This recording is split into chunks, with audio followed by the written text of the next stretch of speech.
So I was able to discover that these patterns related to love, for example, could be traced back all the way to the energy centers that we have in our body. For example, the heart center, the heart chakra, our inner voice, our inner critic, like Mark was saying, that is a very demanding parent, and it's so criticizing to ourselves. We consistently reject ourselves. We can really love ourselves. That voice comes from the accumulation of all the trauma and the limiting beliefs and the programmings that we have stuck in our energy anatomy. If we want to really change, we need to release those viruses and those wrongly coded programs, because that's what they really are. Energy is information. And so when we get to access that hard drive and we do a full reset or a full reboot, we get to upgrade the operating system, which is your reality. And so it's a really beautiful process that empowers you, because you're shifting your reality from within. You're becoming a powerful creator. When I really tapped into this God power, this God self in me, it was almost like I took off on a private jet and I stopped operating on the old laws of creation, of reality, and I got to step up into this new power that was in front of me the whole time. When you know who you are, you know the laws of your being, you understand that true abundance and wealth is right here.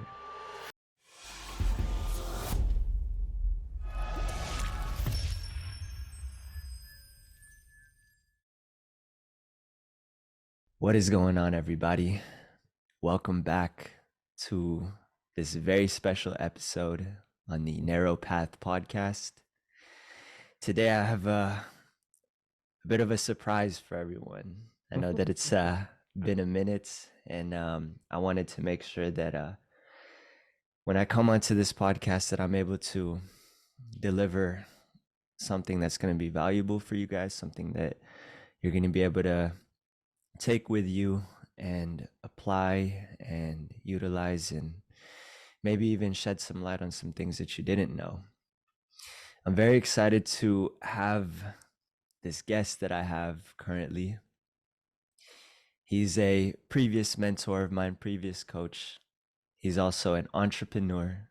He's a spiritual teacher and healer, the founder of the True Self Method. Please welcome Mr. Jean Paul Boyd, JP. Would you like to give yourself a brief introduction for the people that are listening and tuning into this right now? Just a bit about what you do, and I guess we can set some light on why we're coming together and why we're having this podcast. Absolutely. Thank you, Mark, for the introduction. About 6 years ago, I realized that my mind was rooting my life. I realized that I was the prisoner of the mind, and that's why I was living in such overwhelming stress and overthinking, and really an addiction to thinking. And this addiction to thinking released chemicals in my physical body that started to tension me, that started to really make me, really cold. I didn't want to feel any emotions. I was completely disconnected from reality, and that was killing me, because I would go on these trips to beautiful places, and in my mind I was like, wow, I want to enjoy this moment. I want to breathe in the peace, the freedom of this moment. But my mind had so much momentum that my attention couldn't go anywhere else than up here. And I was always in a future, worrying about something, and I couldn't live. And I was living on this autopilot. And even though on my external reality, I had everything, I had the amazing career, the girlfriend, the car, I lived in a beautiful city, I felt really empty on the inside. And I knew that something was missing. And what was really missing is I wasn't the master of my life. I wasn't leading my life. I wasn't living conscious. I wasn't aligned in my true calling here. Because for the last 20 plus years, I had been conditioned to believe that I was my mind, that I was my thoughts. And so I would shame and guilt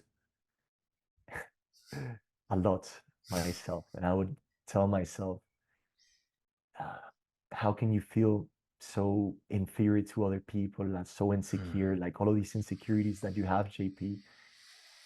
I don't like them. And so I rejected myself a lot, and I had a super harsh inner critic. So as soon as I would do something wrong or tell something that wasn't meant to be, my inner critic would start punishing me over and over and over again. And it drove me into a wall where I was almost going crazy because the voice in the head was too loud, and it was making me feel extremely unworthy.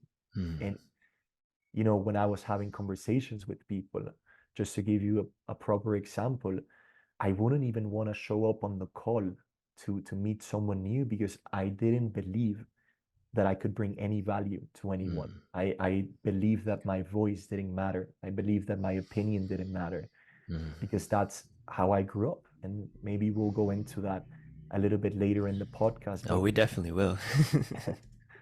But the early experiences in childhood, even though my parents were loving, there was also a lot of rejection and suppression of my voice and of my true self. And I was always conditioned to believe that what I said didn't matter, or that I couldn't really speak up my truth because that was the rule of the house. This is how it is. You can't say anything or do anything about it. And so this little context to answer your first question is to really set the stage of the little shy kid that used to be me, the insecure kid with all of this trauma, fear, unworthiness, really deep seated programmings. And around 5 years ago, I hit a point where there was a little shift, and there was a little fire that kind of got turned on in my heart. And over the last 5 years, I've committed to discipline, to a deep devotion of my own love, discovering my true identity. How do I love myself unconditionally? How do I find freedom and purpose in the here and now? And most importantly, how do I connect to my divinity, to my divine self, to the spark that gives me life, so that I can step into the highest version of myself and, purify all of my impurities, become my true self, live in love, and make a bigger impact in the world. And so these last 5 years, this incredible, profound journey have led me to create what I call the true self method, which is peace, purification, purpose, and personal power. And we're gonna unveil all of the goodies as we go along in the podcast. So stay tuned, because it's gonna be a beautiful framework that you can apply from today. And it's been literally over 20,000 hours of experiments, commitment, daily practices, seeking different modalities, seeking the truth, seeking the light, until I finally found it. And it's been the greatest joy of my life. And that's what we're going to go into today. And me and Mark have really connected on this path of the light, and for all of us to awaken to the light that we are, to the love that we are, and to really master the outer self and the personality, which is the ego, the programming and the conditioning that creates fear in our lives. And that's what the journey is all about. So that's what I do now. I use the true self method. I've used it on myself, and it's been amazing. And now I get to really learn some of the most profound teachings in true spirituality, the actual real laws of the universe, and how to make them practical, how to make them simple, how to make proven systems to have the most extraordinary life, for entrepreneurship, to improve relationships, to attract more wealth, to elevate your well-being. It's a beautiful all-around transformation, because you get to shift who you are. You get to step into your true self and separate yourself from who you thought you were, which is the personality. So that's my mission. That's what I do every single day. And it's the most beautiful gift in the universe. So that's an introduction about me. Thank you. Yeah, it's beautifully laid out, my friend. I think Thank you. a lot of people are going to resonate with that tormenting of the inner critic within all of us. Mm, And it's specifically why I wanted to actually have you on, because I happen to know you based on our time together, and being in the same community as well. We've gotten to really connect, but for those that are listening and they're just now hearing your story, and of mm, course we're going to dive into the different nuances of your story, there are a lot of people that are going to resonate with that torment, yeah. that Yeah. guilt, that shame that we just impose on Yeah. ourselves. And I don't think a lot of people are aware to the fact that we tend to cause a lot of suffering to ourselves. And Yes. so having that release, Mm, finding that true peace is going to mm, be the biggest catalyst in a person's spiritual evolution towards, freedom in all aspects. mm, Um, so absolutely.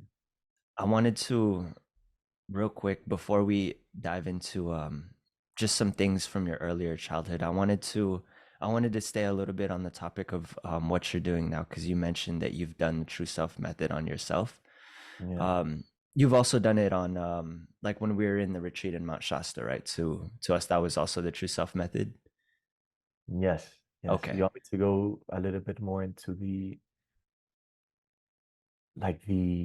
results and the Yeah. process, the Yeah. transformation? Give us a little, give us a little snack and a little tidbit of what you've been able to Discovered. discover with these teachings. Because I happen to know that they're profound. And I've, Yeah. just on camera, I've gone through JP's true self method, and I've done it on myself.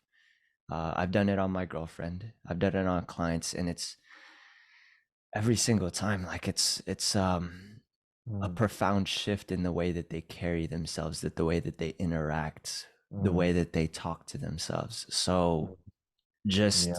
to put that out there, but I know JP being the founder of this, of course he's going to have some crazy things he's gone through and has discovered as a Yeah. result of using this method. So what are some of the biggest shifts that you've seen in people Mm. when you use the true self method?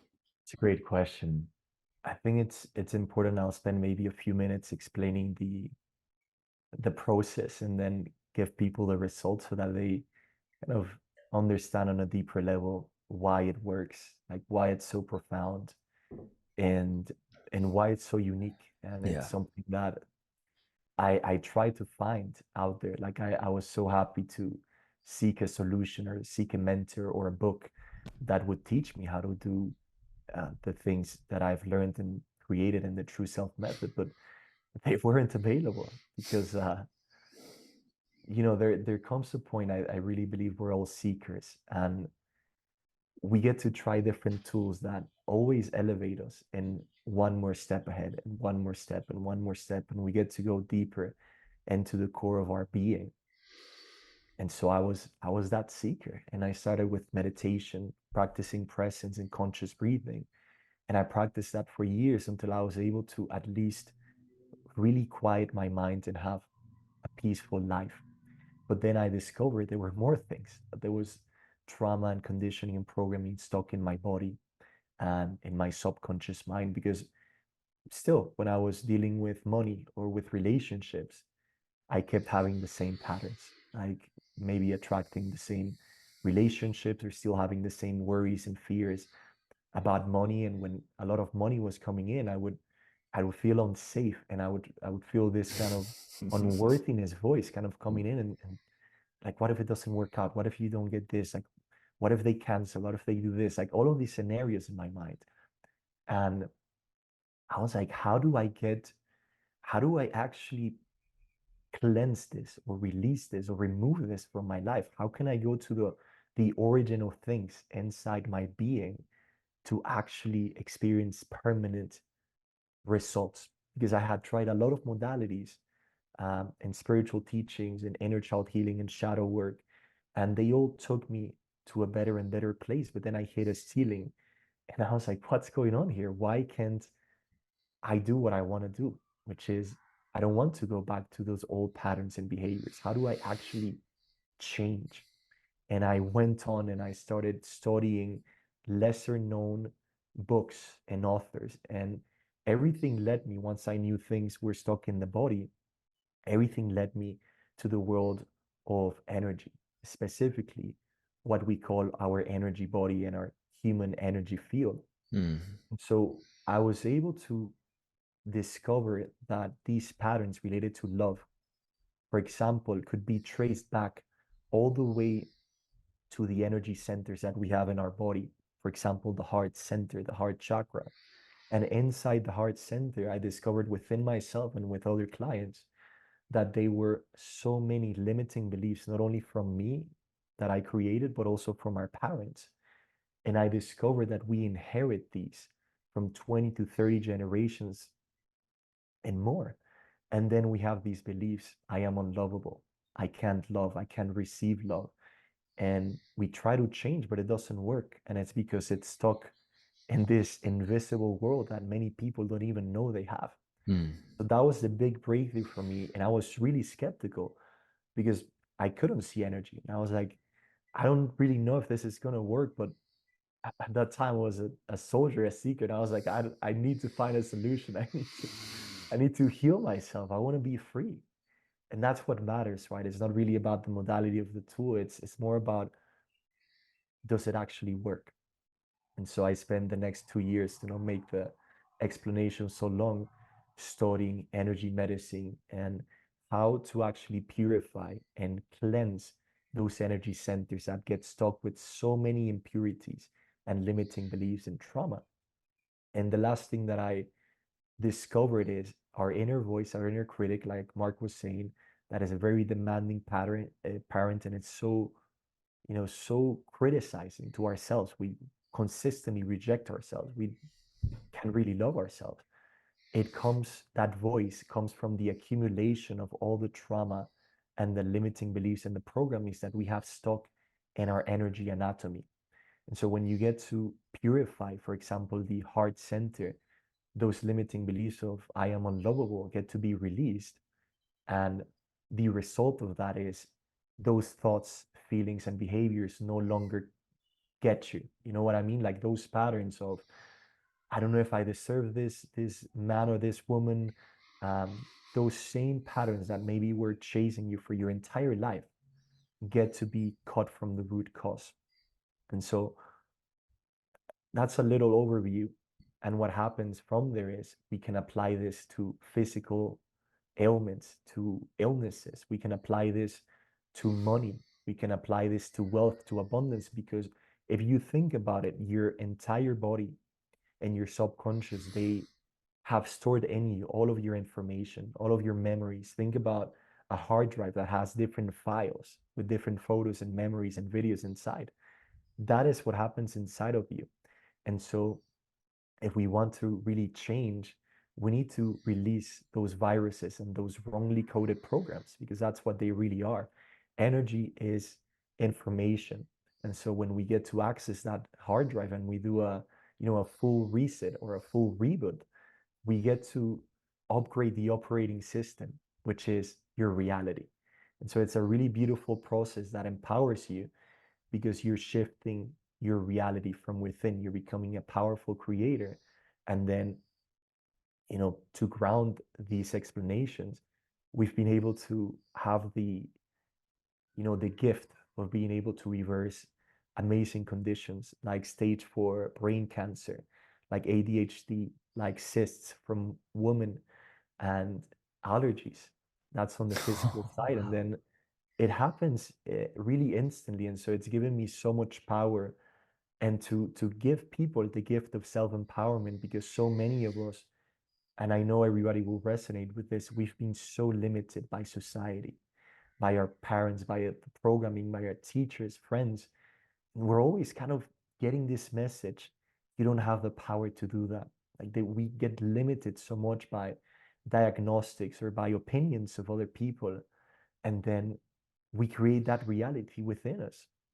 And so it's been a joy of mine to be able to prove for myself and for other amazing clients that you can actually reverse your illnesses. Like you Mm, have the power to do that. And it's not some woo-woo stuff. It's a step-by-step system that really truly works because we get to tap into your natural state of wholeness. Everything mm, that is illness or disease in the body, even the inner critic, these are not natural parts of your being, but we've normalized them so much in society.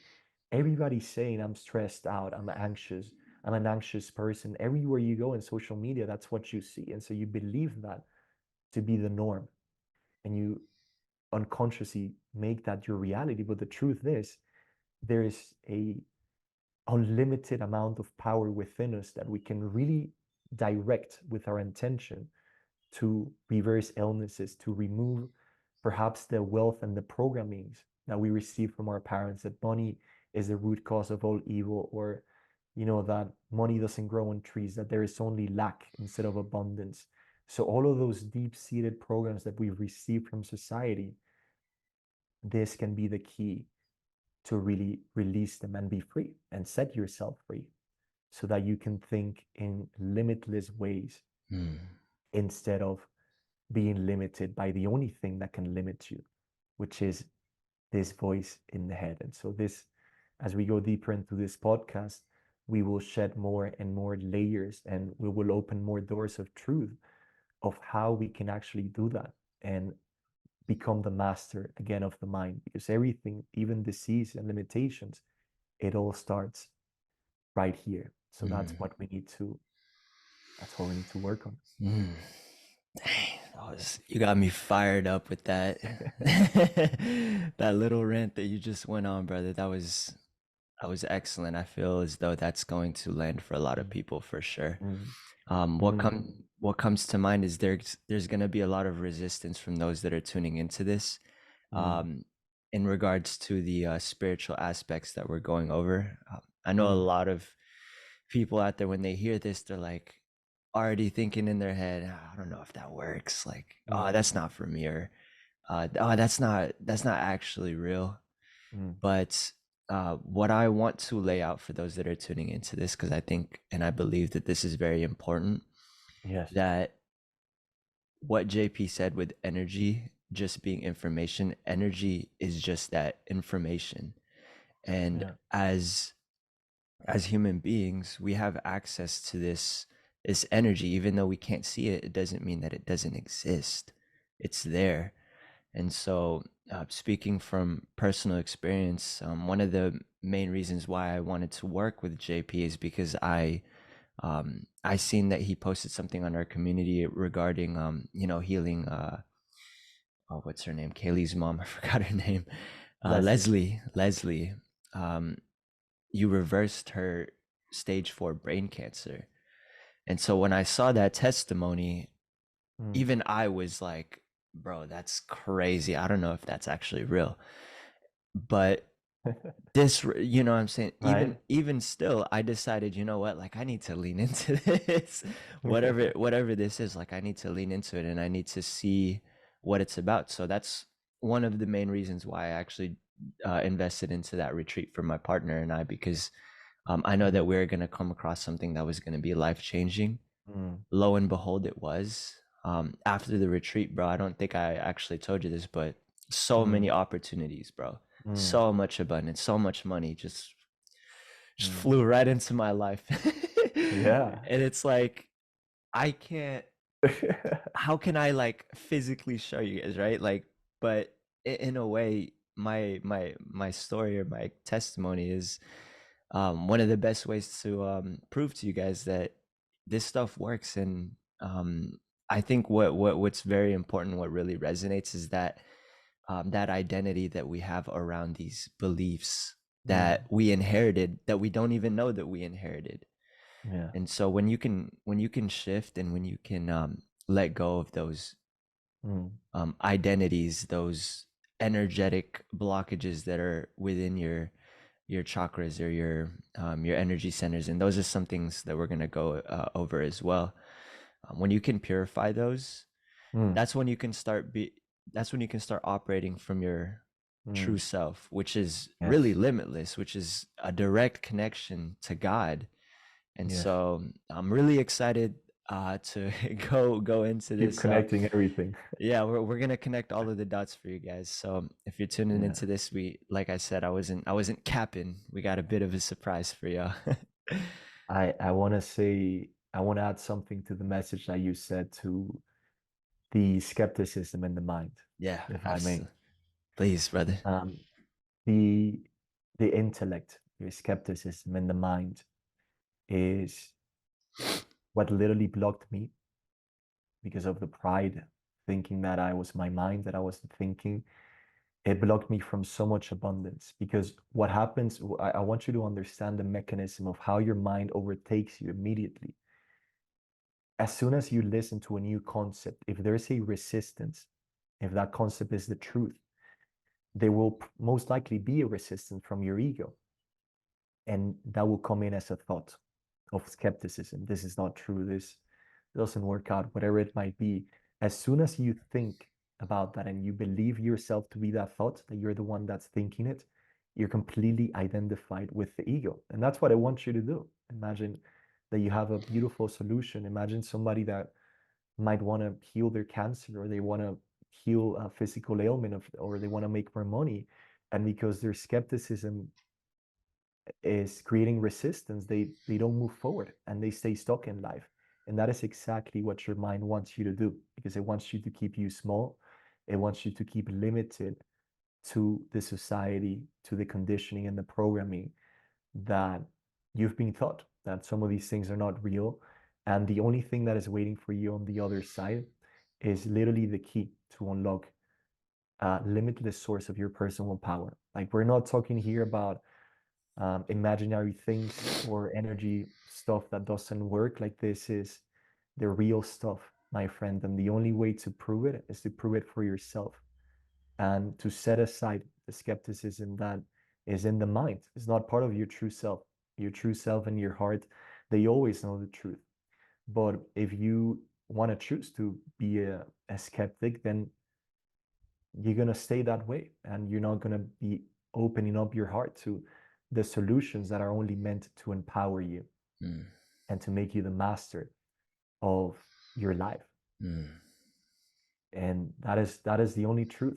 mm, Nothing matters for the individual until he proves it or she proves it for themselves. mm, That's when it really matters. mm, Me and Mark can sit 3 hours here talking about all the miracles that have happened in our lives and in our clients' lives, because we are challenging the status quo. We are bringing the new paradigm of the world, of how we are meant to live mm, as children of the light.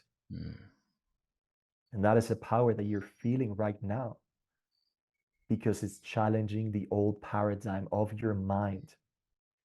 So if you're listening to this and you feel your heart expanding, your heart calling you, it is because it is time to start shedding those old layers and those old ways of living, because you're being called to live in your light, to live as the master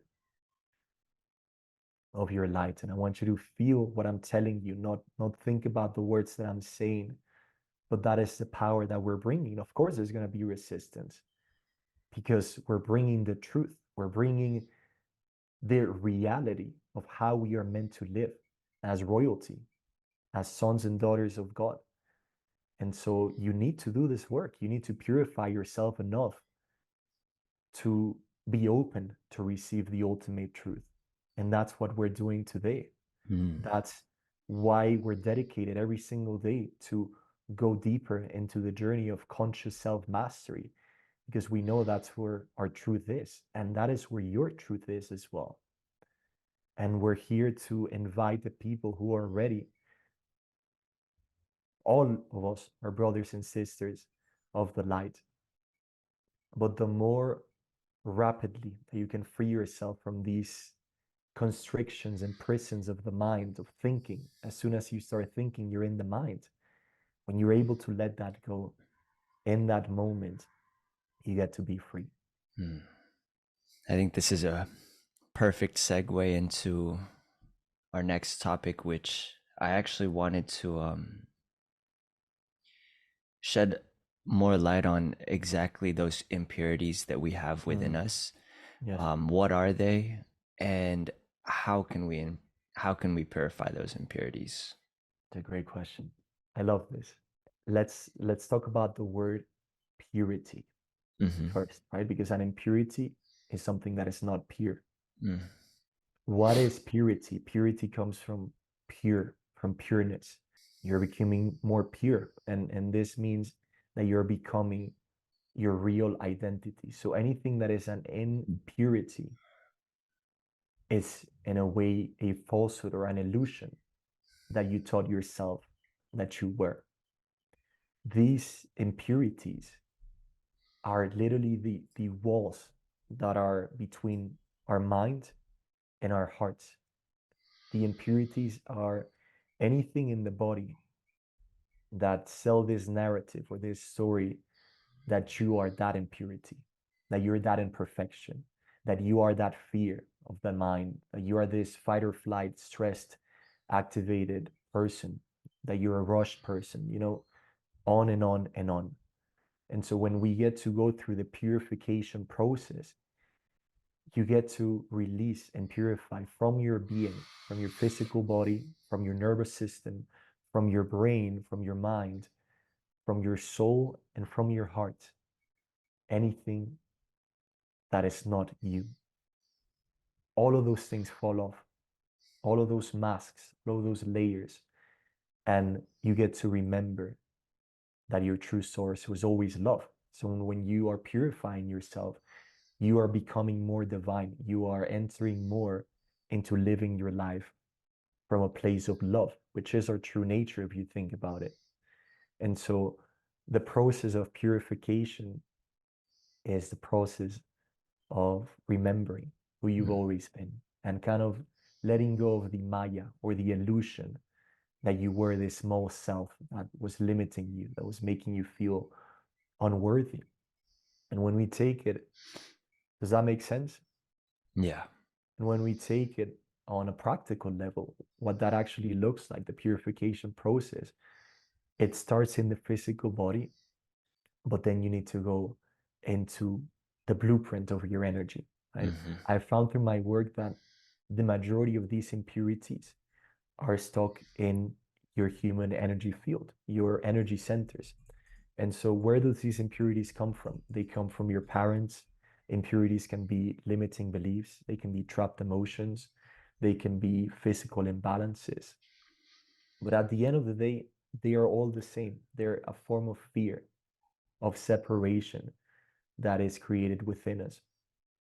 So, when we get to do this purification process on our energy centers, one by one, you get to allow the higher self, the true self, to govern your life instead of the Mm. ego. To give you a practical example of this, when you really study in depth the energy centers, the first one, which is the root or the earth chakra or the energy center, this is all has to do with survival and fear and kind of our primal emotions and survival instincts.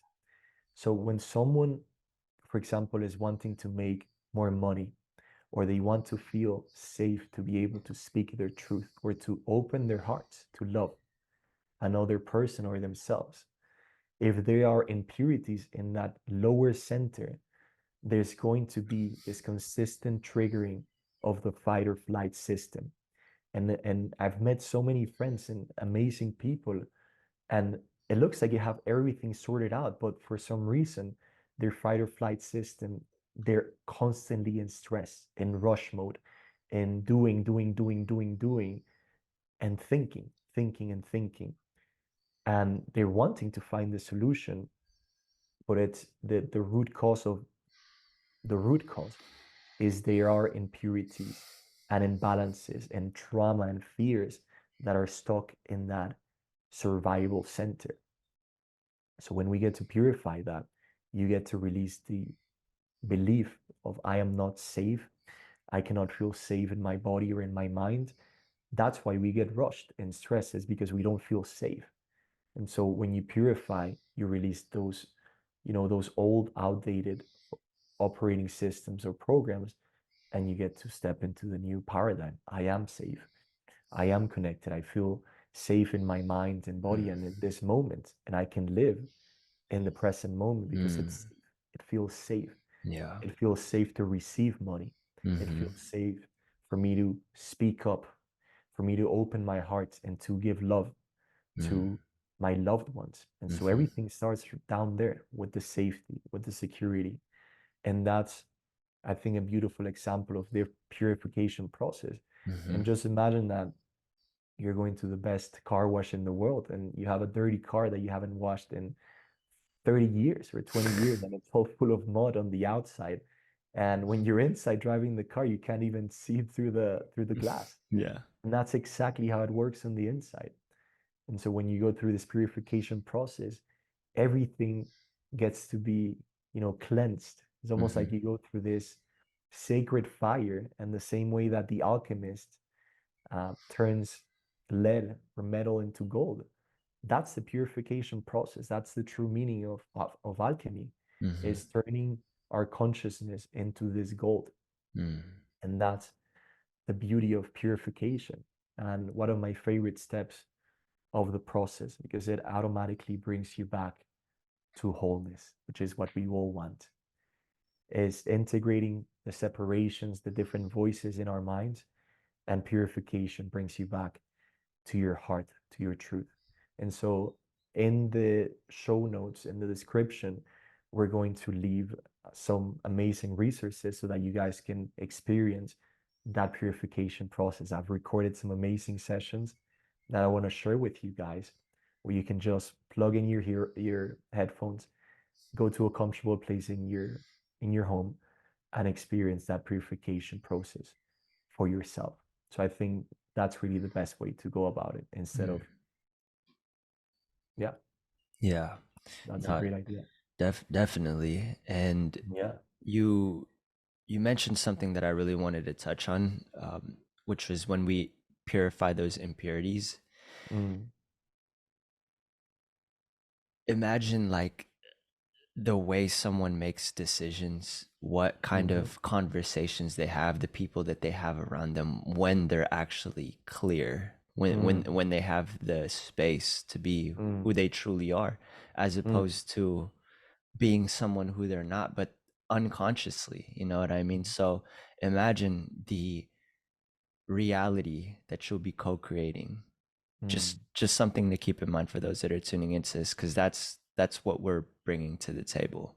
mm, um I really want to, and just, kind of going off of maybe someone doesn't know what these things are, I want to make sure that it's broken down for you guys. So JP, if you don't sure. mind, brother, could we go over what energy fields are, the energy centers, and how that plays a part in the Yes. purification process? Yes, absolutely.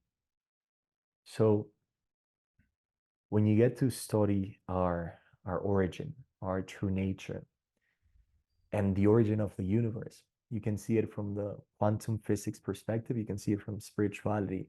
They all merge beautifully. And what is the reality? What is it that they found in old 5,000-year-old spiritual teachings and the modern quantum physics? That everything in the universe is created by subatomic particles.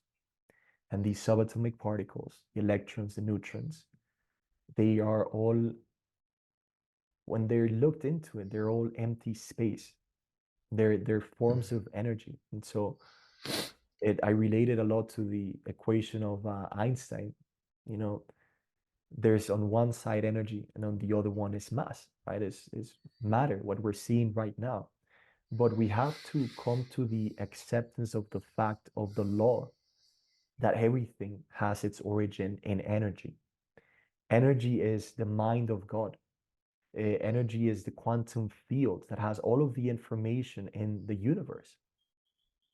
And so I want to connect this to a reality creation because it is through energy that everything is created. You are living in a universe of thoughts. Everything that we see manifested in the physical world right now or materialized Mm. has always started in the mind as a thought form. and the thought form is the first creation, and you cannot see a thought form. But let's do something cool. Mark, let's do this with me and everybody who's listening, so that All right. you kind of feel this. All right. Put your both hands right here, Okay. going into the thought form, the creation of a thought form. Okay, so you're gonna look to your left, Mark, to your left arm, hand, and just kind of weight it. Okay, weight your right arm. Everybody that's listening or watching this as well, weight both hands, and they should weight the same, right? So now, Mark, let's look to our right, and let's start just saying apple. Apple. Okay, we're gonna say the thought form of apple, and we're going to kind of visualize almost as if there was an apple on our right hand. So let's do it for a couple of times. Apple, Apple. apple, Apple. apple, Apple. apple, Apple. Apple. apple. Okay, Apple. and now kind of feel your hands, and you will notice that the one that you said the apple is feels heavier because it because there is a thought form of the apple right there and there, even though you can't see it. The energy has been created there, Wow, that's insane. and you feel the difference. Yeah. It really feels heavier on the right side. Even though I have a watch on my left too. Yeah, It's crazy. and so everything starts as a thought form, right? So in a way, you've proven to yourself that even though you can't see it, there's a whole invisible world out there, and the beautiful part of it is that is the source of your being and the whole universe, right? So we are all connected by this energy, which is intelligence, which is prana, life force. And this is the foundations that we need to understand in order to understand our own human energy field, right? So we start by understanding the basic building block of creation is energy, and energy gets to be transformed or materialized into matter once there's enough, you know, a lot of thought forms or different things that we want to think and feel about that we then manifest into our reality. So now that we understand that principle, that everything is energy, that energy is the basic building block of life, we need to understand that everything has a cause and an effect. Energy is the cause, the physical reality that you see in front of you is the effect.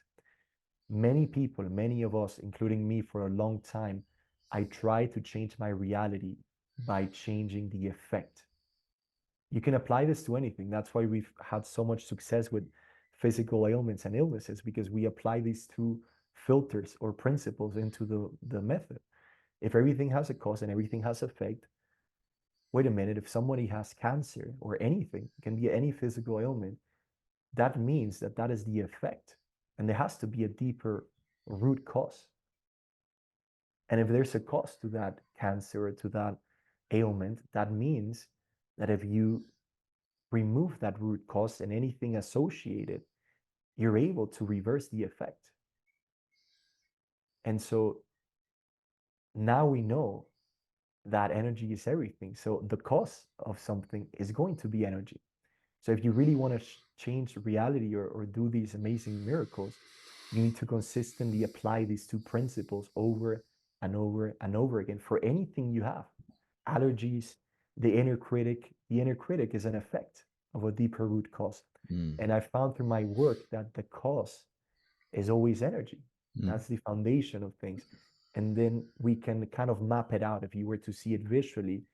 When I start working with clients and with myself, I map out their entire energetic system. And what this means is we get to go one energy center at a time. Every energy center governs different physical and psychological functions of your being. And I'll go into that in a minute because I think it's super important to understand.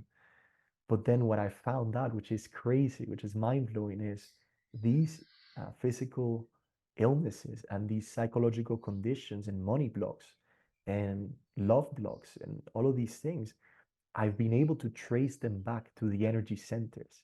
And so we found, for example, the stage for brain cancer, we found that it was stuck in the top energy center. And it makes sense because that energy center governs the physical part of the brain that is up here.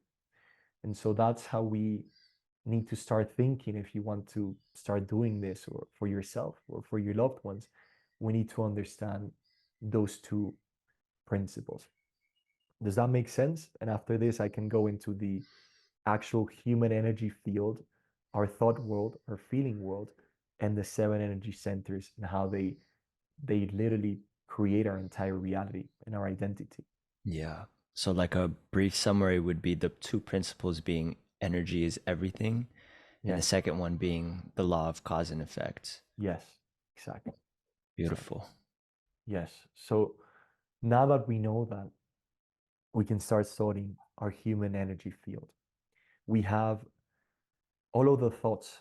I want you to know this because this is important. All of the thoughts that you've ever thought are recorded around you in your aura. So whenever you're walking, you're carrying your entire thought world around you. Wow. Wow. This, That makes a lot of sense too, because you can see a lot of reactions on people's faces when they're thinking things. yeah.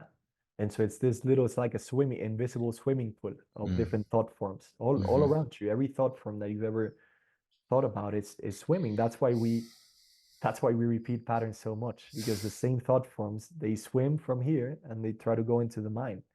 And we have the thought world, but then we have also the feeling world. So the feelings are also there. They're like little energies, purple, black, red, green, yellow.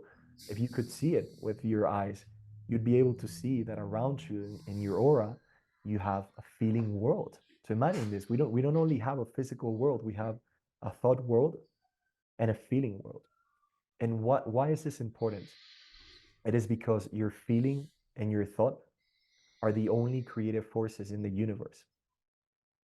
So you create your reality by thinking and feeling. And if you're carrying around you this swimming pool of wrong thought forms, so a wrong thought form or a wrong feeling is something that is not truth. What is an example of a wrong thought form? There isn't enough money.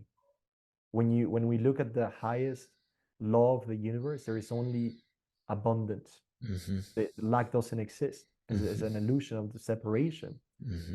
But when we have those wrong ideas and thoughts and feelings, I feel constricted. There is not enough money. What that does in that moment is it needs to seek expression in your reality, because you're energizing it. You are giving it power to come Mm-hmm. into your reality. So that's why you have the gift of free will, and whatever you think and feel, you create. You manifest in your reality. So with that knowledge, we can go and study the human energy field, and we can see it. First of all, we need to understand it from a physical perspective. So get ready, take a deep breath in for this amazing explanation, because if everything is energy, your physical body cannot exist without its energy counterpart, the energy body. And so the true essence of your being starts in the energy body, in the energy field of you. It doesn't start in the physical body. You're not only a physical body. And when we go into the human energy body, we get to see that the same way we have veins and nervous system, we also have a system in our energy. And this is composed of what you might already have heard in other teachings of the meridians, the chakras, the nadis. These are the blood vessels of the energy that gets to give your body life force.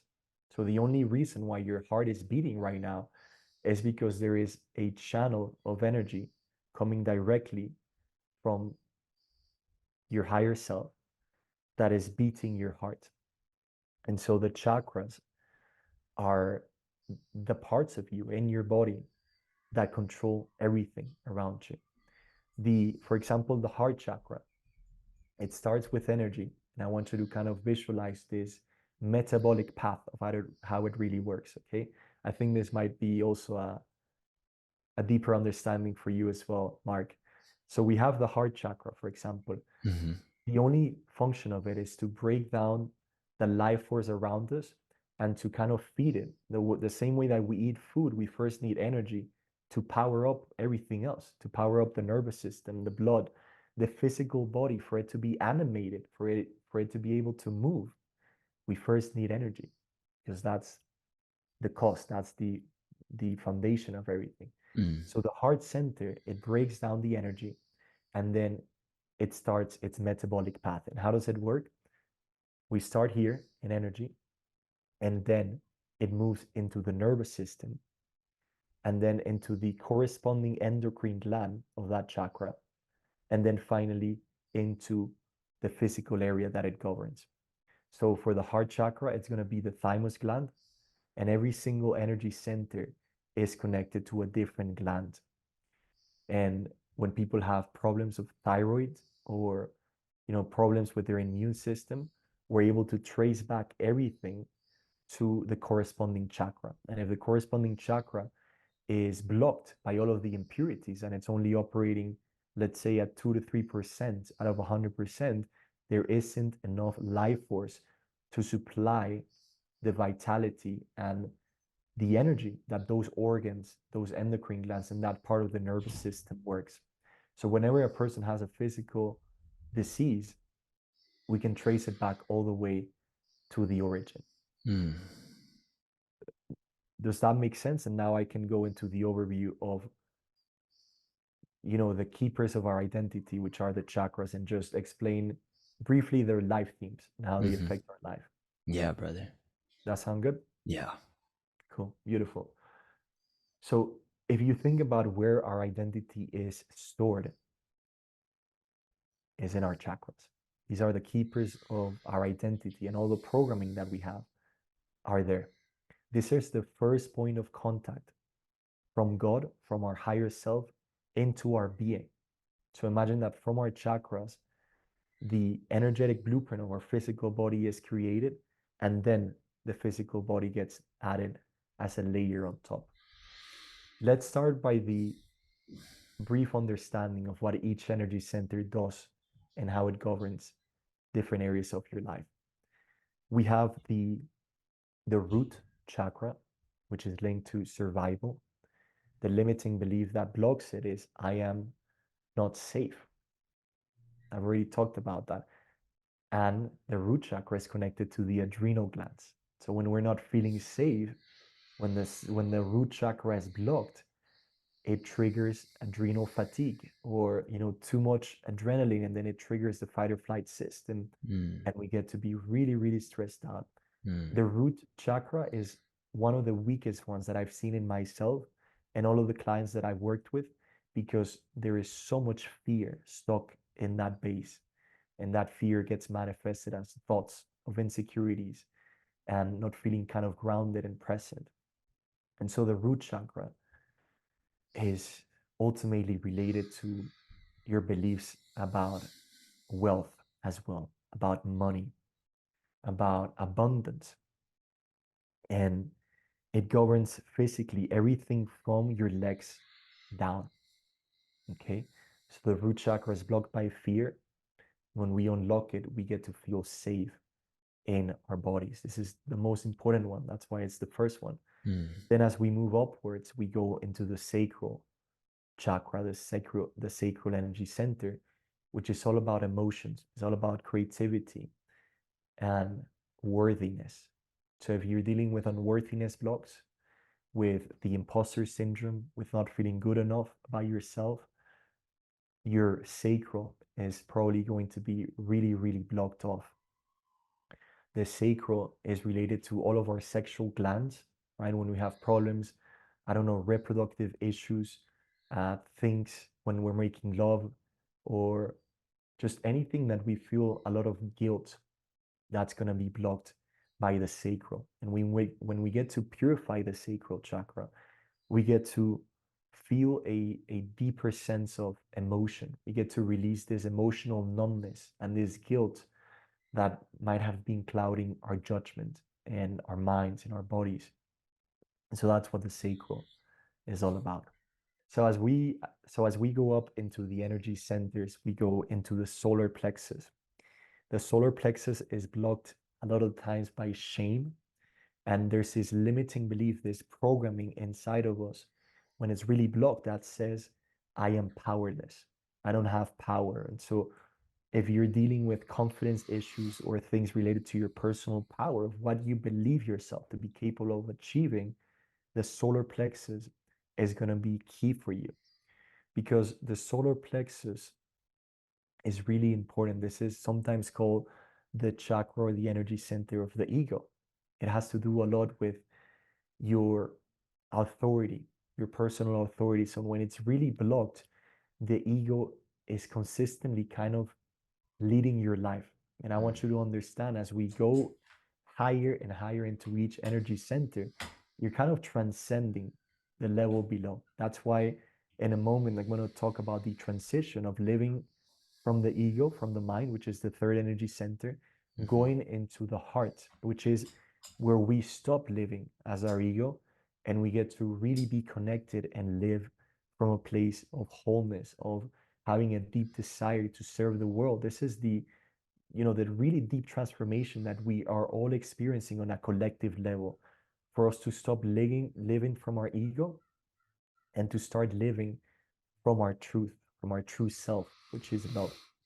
So as we go higher into the solar plexus, we find the heart center.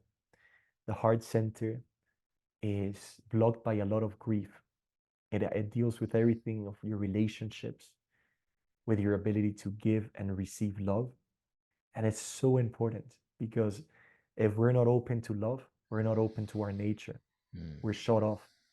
We create these energy walls around our heart to supposedly protect ourselves, because we're afraid to get hurt, because we're afraid to being rejected. But our true power comes in when we get to lean into that vulnerability, be open, and understand that we are loved, that we are loved by God, by ourselves, by other people.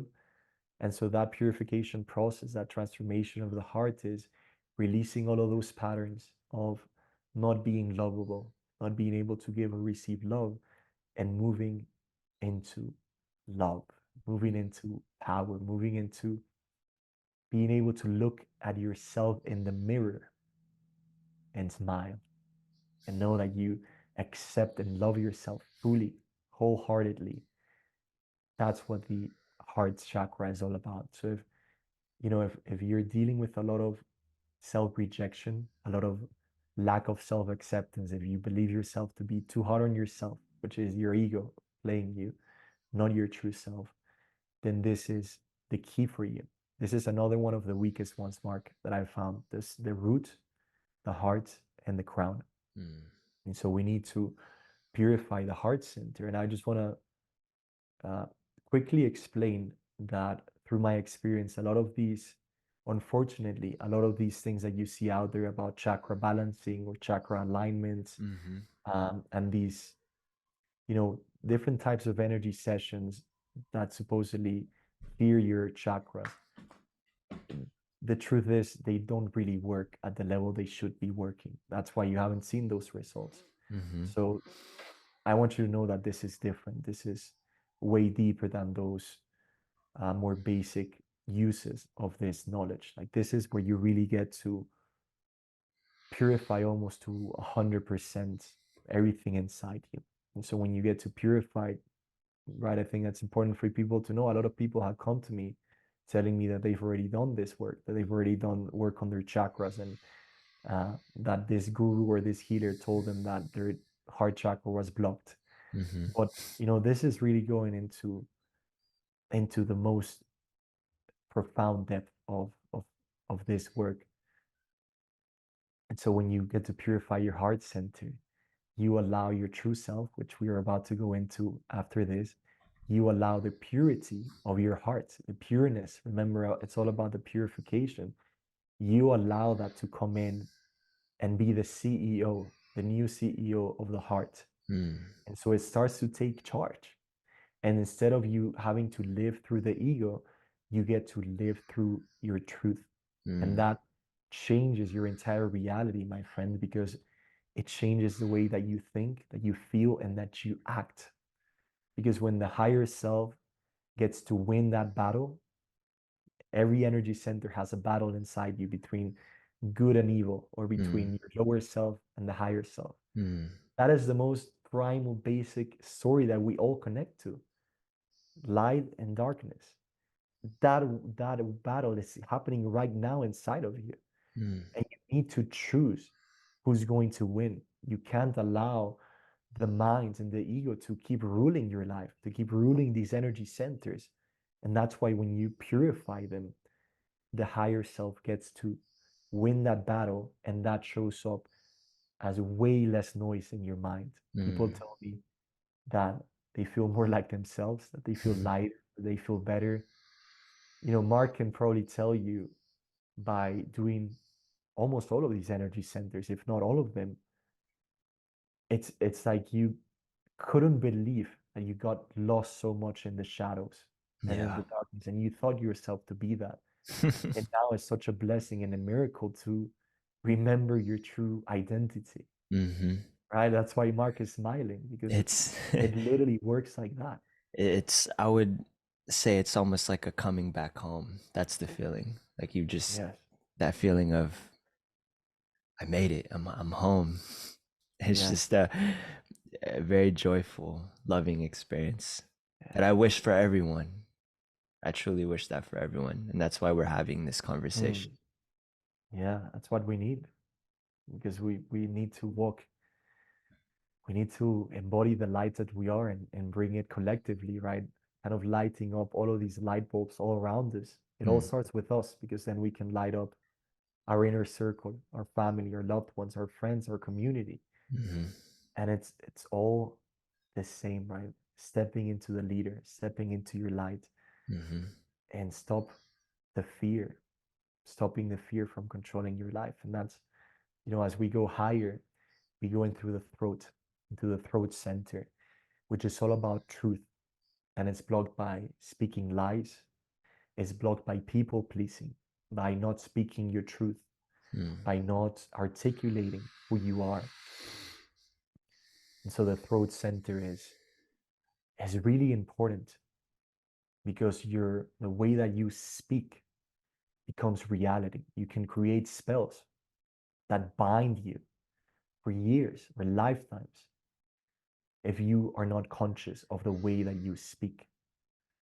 Because I want you to remember that you've been given your free will to be a creator of your reality. That's how much God has loved us, to be a children of the light. Like, we've been given the same faculties, and it doesn't even have to do with religion, but about remembering our true identity, that we have to take responsibility for our creations. And the way that we take responsibility through our creations is to start by purifying consciously the mind, the thoughts that we're thinking, the stories that we tell ourselves or other people, because they would limit you. The ego will try to speak through you. Imagine how crazy that is. It will speak through you. Yeah. Whenever you get triggered, and you're not getting triggered, it's your ego. And it gets so triggered that it releases into your partner, into your family, this burst of, you know, negative or low frequency emotion that comes back to you multiplied, by the way. So if you judge people, you're being judged by yourself 10 times more. That's a lot, right? And Mark, I think something that's really important, that I've been really sitting with myself, that I want to bring back now, related to what you said about skepticism. We are not really concerned with people's opinions or personalities, because we are here to serve your true self and your higher self. So you can believe whatever you want, right? You can have an opinion of what you think is truth in life, but there are immutable laws that no one can escape. And I'm saying this with all the love, because if you want to believe your opinions, if you want to, go about your own world, and kind of become blind to this reality, then you're binding yourself, you're limiting yourself. It is a law. If you judge other people, if you criticize other people mentally, if you gossip, that gets returned to you multiplied. And you can verify this for yourself, because I verified for myself. One of the biggest patterns that I had was judging other people to feel better, to feel that I was above them, because I was so identified with my ego that I needed to find an external way of feeling better about myself. And I think that's something that we need to take a deep breath in and really sit with that, because that's freaking deep. Yeah, it's a tough pill to swallow. And the It's a ego tough is pill to swallow, but very you know, tricky, bro. Ego is very it's tricky. it's a grandmaster chess player. And so we need to be even better. We need to be the number one in the world. Yeah. And I think, Mark, it will be important when we go into the true self and the I am. I'll spend a couple of minutes really at least opening the doors and shining light on what are these patterns that the ego takes us over. Because a lot of us, for the longest time, we didn't even know, right? Yeah. And we might think that that judgment is coming from our true self, but in reality, it's coming from the ego. So a lot of people I know, they have a desire in their hearts to be liberated, to be free, but because they don't know these principles, or they don't know the mechanics or the strategies that their ego uses on them, they cannot be free. If you don't know the things that the ego is making you do, how can you be free? What do you think about that? Yeah, I think I heard a statement before, how the mind is a terrible master, but a really good servant. Yes, that sums it up. If we pause and think about right now, probably an hour into the podcast, we've been talking about purification, all of these beautiful things. If you look at it from the highest level, the only thing we're doing is becoming the master and allowing the mind to be the servant. That's the only thing we're doing. And when we do that, we get to step into mighty, invincible power. We get to be our true selves. That's what it's all about. That's why I called it a true self method, because we need to stop living in that prison and believing that. Um, so let's go back to close the loops that we left open, and we'll continue, shall we? Yeah, absolutely. I think this episode is all about slowly raising the awareness of those that are tuning into this. So Yes, let's do it. absolutely. Let's do it, my brother in the lights. Let's do it. So coming back to the analogy of the inner battle in the chakras, right, in the energy centers, we go into this realization that the more we purify ourselves, the more that we become a vehicle of a divine expression of our true nature. And so this is where we get to clear and purify the throat chakra.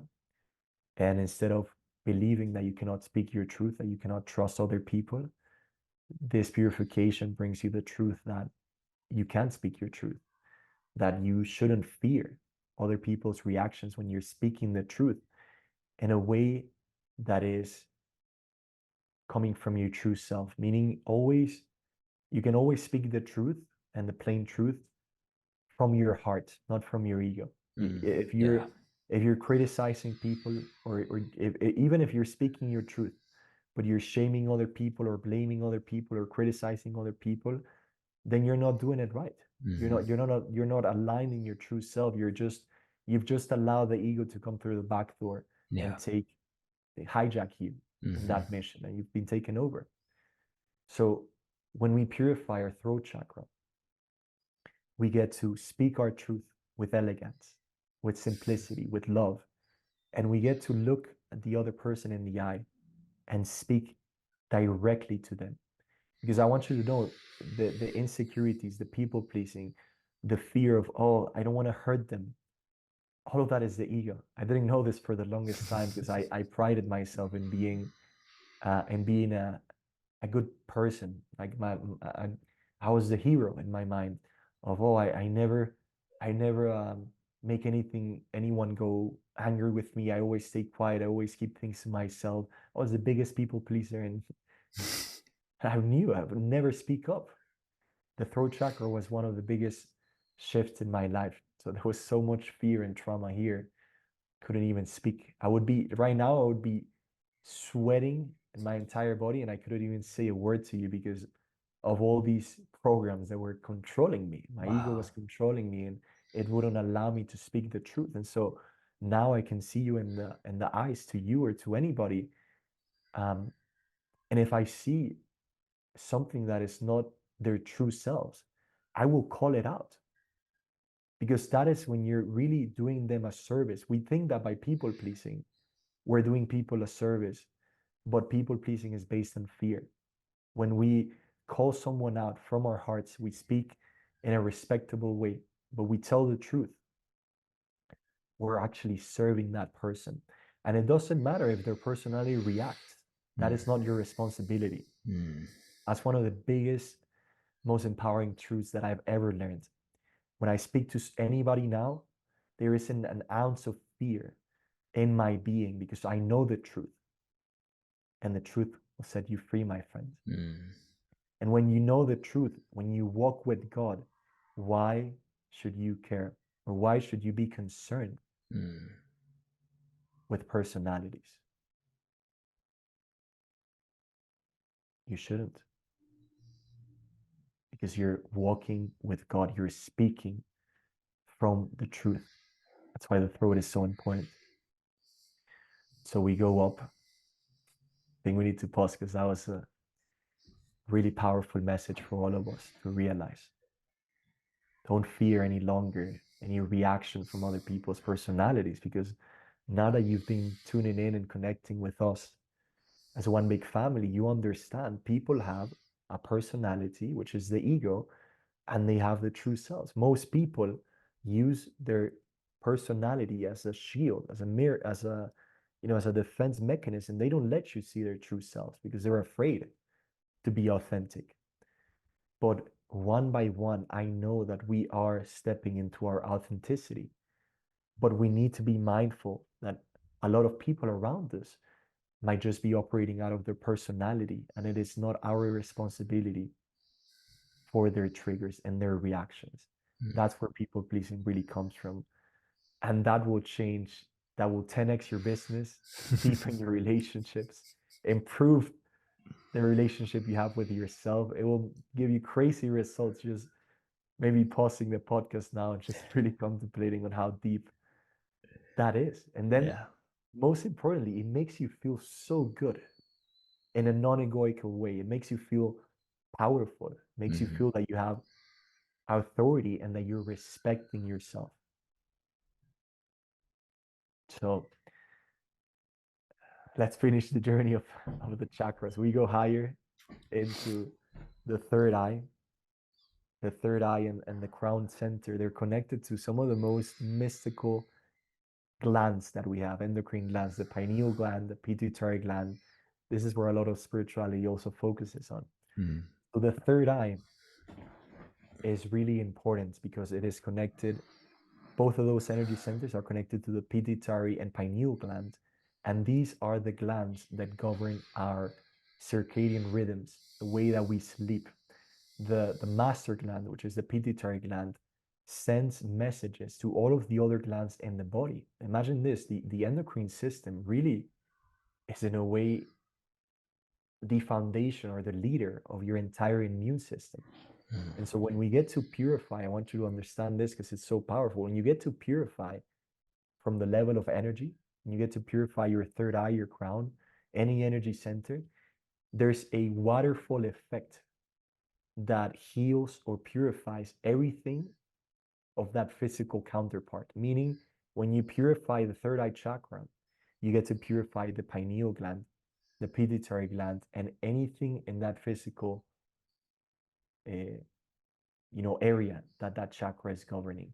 So that's a beautiful part of this work, right? When we're working at that deepest level cause of energy, everything shifts from there. Does that make sense? Like, we get to shift from the most deep foundation of our being, that identity, and then naturally our behaviors, our actions, our thoughts, our feelings, everything changes because we're changing at that deepest level. It's a domino effect. It's a domino effect, exactly. And so if you really want to change, we need to go down, down, down to that deep level. And the third eye holds this negative programming that so many of us have had in the past or might have had right now, which is, I am bad. I am a bad person. I don't deserve this. I'm bad. So when you think you're bad, you cloud your judgment. You don't allow the insights and the intuition to come in. The third eye is really connected to intuition. And so as you go through the purification process, that limiting belief of I am bad turns into I am good. I am amazing. I'm a great person. I deserve this. And your intuitive capabilities open up and you are able to see more of the truth and discern it from illusion. This is the it's called the third eye chakra because it allows you to see beyond the veil. It allows you to see beyond the illusion and it connects you on a deeper level to the truth. And as we do that, we go into the final energy center, which is the crown. This is one of the weakest ones that I've seen, Mark, and it's because the limiting belief that blocks it is I am alone. I am alone. Imagine that. If we're feeling disconnected, if we feel like we don't belong, that we don't fit in, so many of us, myself included, it was one of my biggest ones. I felt alone. I felt like I didn't belong. I feel like I didn't fit in high school, in college as well. There were a lot of rejections of myself to myself, and it all stemmed from this belief that I was alone. And when you believe that you're alone, you don't feel supported. You feel that you're disconnected from everything around you and that you have to fight for your life. This is one of the favorite limiting beliefs of your ego. I am alone, I'm separated. And so when we are in that programming, when you have that limiting belief, you don't feel the connection between you and God, between you and your I am presence, which gives you life. And so as you purify this energy center, you allow this belief to be transformed into the truth, remembering the truth that's always been there, which is I am connected to everything and everyone. I am connected, I am supported, I am guided. And I want you to imagine two paths of somebody who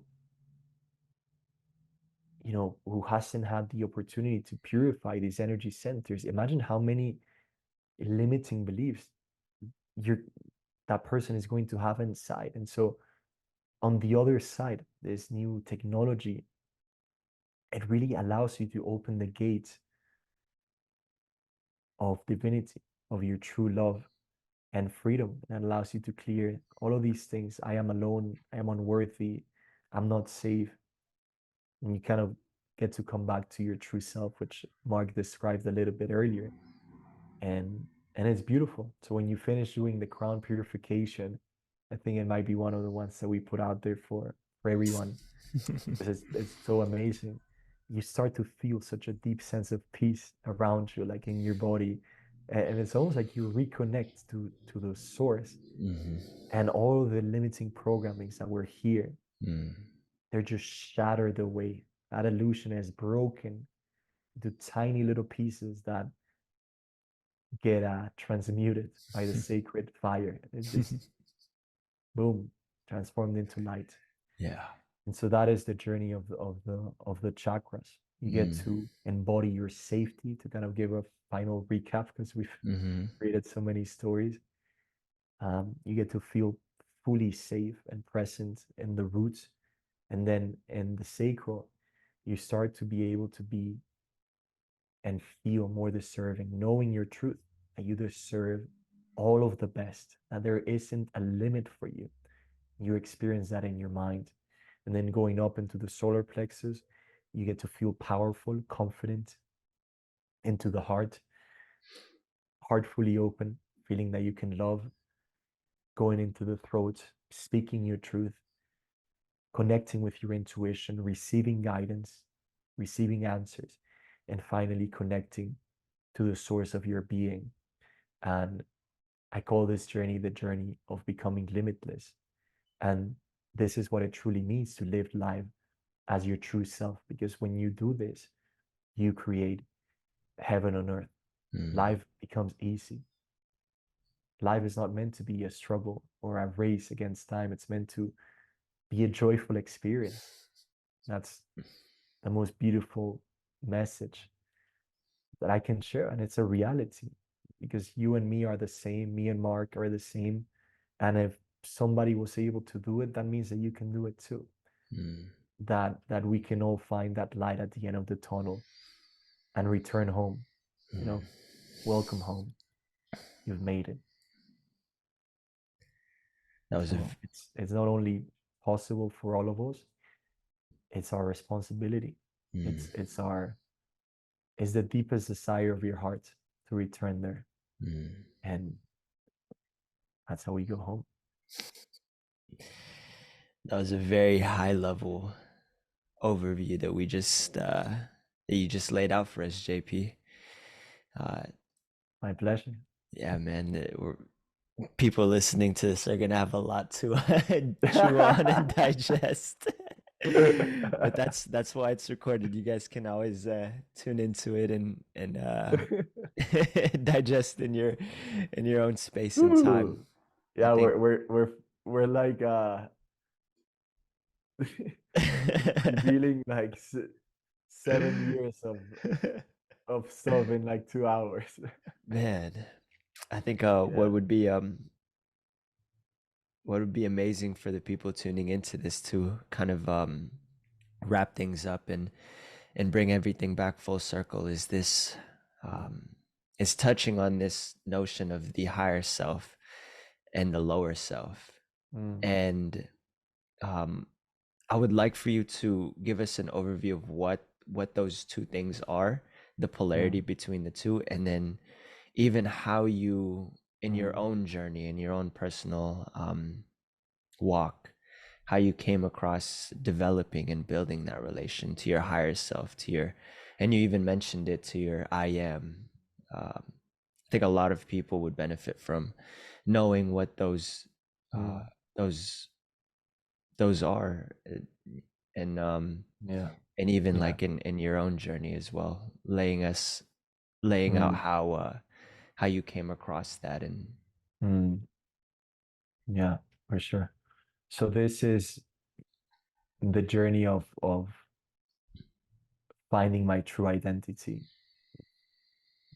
realizing the true loss of my being, and reconnecting to my I am presence and understanding that true identity versus the ego and how to really transcend that polarity or that duality and live in unity, in wholeness.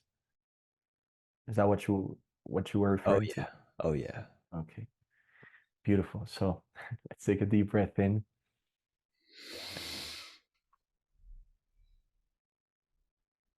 Deep breath out.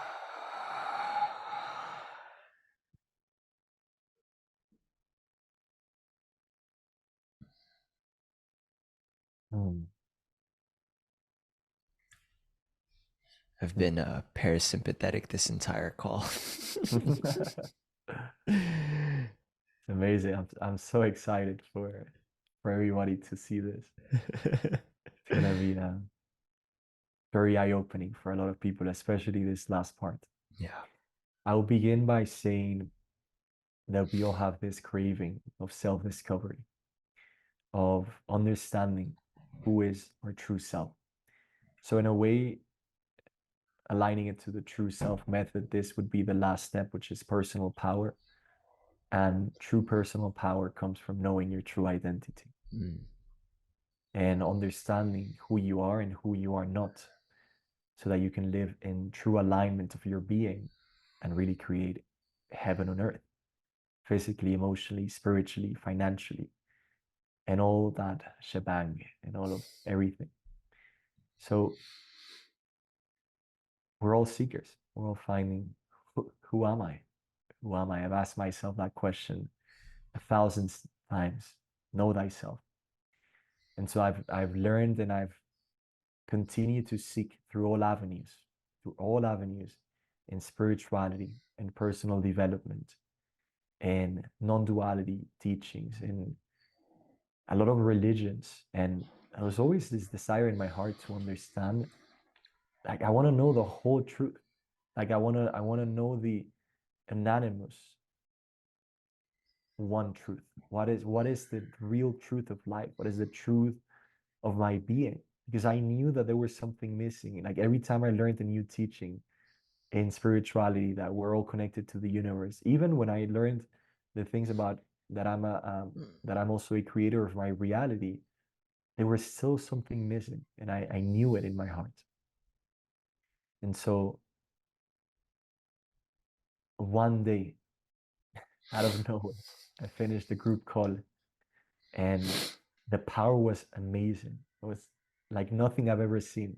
I think you might have even been there, on the live call of the first time the kind of the I am presence and that energy came in. Oh, I think so. Yeah. But yeah, and so I finished that call, and out of nowhere, one of the members from the community reached out, and she said, this really reminds me of the energy of Saint Germain, of the ascended master Saint Germain. I don't know if you're interested, but here's his book, and it's called the I Am Discourses. Mm. And I was like, wow, this looks really cool. It's kind of a few of the things that I've learned in spirituality along the years, but maybe there's something else. And that ended up being the greatest gift that I received in my life, because I was in a point and place where I was seeking so much the truth, that all avenues kind of led me to that sun, to that truth that wasn't in a way tainted by human concepts or human limitations. I've learned from some of the most amazing spiritual teachers and healers in the world, and they're amazing. They're masters of their own craft. But this is another level. When I read this book, it wasn't written by a human. It was written and not really channeled. It was dictated. And when you read those words, when you read the passages, it's almost like God wanted to write a book to give you the exact laws of your being and the exact laws of the universe, without any gaps, without any, oh, I need to read another book or I need to find another system. It's like plain and simple. Everything that I've been seeking, it was just delivered to me in that little green book that I have, that you have. And I started to read it. I started to listen to it. And every day I contemplated on each chapter, and it took me deeper and deeper. And it freaking revealed the truth of and the secrets of Jesus, of the Bible, of what Jesus actually did to make the ascension. And it was such a beautiful journey, so empowering, because that is when I realized my true identity, which is the same identity of you. We all have the same true identity. And this true identity is the following. I want you to imagine God as the sun. Okay. God is love. God is omnipresent. God is his life. And so God wanted to express more of that love. And so it started to shine its rays of the sun. And it started to create these amazing rays. And every ray that's the sun or God precipitated became an individualization of God, the Father. That is when he created us, the sons. S-U-N. That's why we're called the sons of God, because we've been gifted the most amazing gift in the universe, to have the same faculties of creation as our Father. That's why, if you think about Jesus and things that he said in the Bible, things will start to click. Yeah. And you'll start to understand, wow, it isn't me that does it the work, it is the Father within me. Mm-hmm. And that Father within me is the same Father that we all have, because we are all rays of the one Father, of the perfection of life. And so when God individualized himself, we became those rays. And that kind of formed a flame, sacred fire. And that is what kind of beats our hearts. And so that sacred fire, which is energy, that is the process of our own creation. Like that's how we came into existence, into physical embodiment. But that is the true source of our being. And so that was really powerful because I started to understand that God was in me, not outside of me. And secondly, that I was one with God, that I was one with God. And you really need to be ready to receive these teachings because the ego can hijack it in a moment. Great power, with great power comes great responsibility. And so you need to really understand that you've been given these faculties, that you're the son of God, because you're meant to express that perfection in your reality. Like we all have our own world that we create. And God wants us, God's will is for us to express our love and bring it into the world and create the most perfect world aligned with our true identity, our true nature of limitless opulence, abundance, health. You know, when I was reading, Mark, and I'm sure you read it too, when I was reading the books, there's a few chapters where they show how these ascended masters, these great masters that have transcended the wheel of cause and effect, and they've become eternally one with the Father. When they show up in a physical presence, they come on with the most dazzling, radiant gems and stones and golden robes and the most perfect smell of roses and a crown and a scepter because they know who they are. They're one with God. They're like our older brothers and sisters that are helping us, that are helping all of humanity. That's why they decided to bring these teachings 100 years ago, 90 years ago, through the I Am discourses. And so it's so beautiful to understand that it is our birthright and our divine right to express those qualities, to know that we don't have to feel shame or guilt, that we can create abundance in our world. And it is honestly not our responsibility if other people's worlds look different, because we all have free will. We can all walk back to the Father if we choose to. We can all walk back to the light. And the more we can walk back to the Father, the closer we get to Him, the more that we express His divinity, His power, His love, His wisdom. And with this power, we can command the personality to be silent. And that's how we become the masters. That's how the mind becomes an instrument for us to express the perfection of our being. And when I really understood this, right, after really sitting with those books, I truly feel invincible. I want to give just a little bit of my testimony because I want to let you know that we can all do this, that we're all the same, that the limitations of the mind are the only thing that could be limiting you. And you can truly create heaven on earth. You can really be worthy and deserving to walk back to the Father, to purify your entire energy centers. Why do you think we do that? It's so that we can allow the pure, clear energy to flow directly from the Godhead into us, so that we can transmit that into our reality and into our life. That's why we do the purification. So we get to purify ourselves and we get to step into mighty power that we can use to materialize anything we want.